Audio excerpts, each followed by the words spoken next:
মুস্তাকিম বিল্লাহ,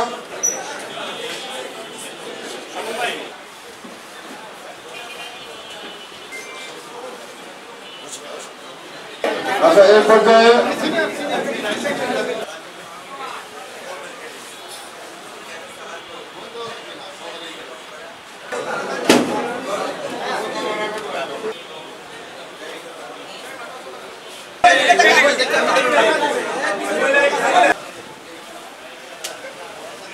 যারা প্রাণ দিয়েছে এদের আত্মত্যাগের তুলনায় আমাদের আন্দোলন কোনো কিছুই না,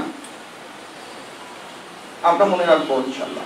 আপনারা যদি সংস্কার করেন, আপনারা যদি পরিবর্তন করেন, প্রশাসনে যদি ভালো লোকদেরকে বসাতে চান বসান, কিন্তু মালগাড়ির মতো চলাচল করবেন না। আপনারা স্পিডে যান, একটা মাইল ফলক তৈরি করেন, একটা প্রোগ্রামিং তৈরি করেন, কোনটা করে কোনটা করবেন, স্টেপ বাই স্টেপ। কারণ আওয়ামী লীগের প্রেতাত্মা তারা এখনো বসে আছে প্রত্যেকটা প্রশাসনের প্রত্যেকটা জায়গার মধ্যে, তারা এখনো ছাত্রলীগকে সহায়তা করছে, এখনো যুবলীগকে সহায়তা করছে। কাজে আমরা বিএনপি কখনো চাই না যে আমাদের সমস্ত নেতৃবৃন্দ আপনারা বসায় দেন, আপনারা যোগ্যতার ভিত্তিতে প্রশাসনের লোকগুলিকে বসান।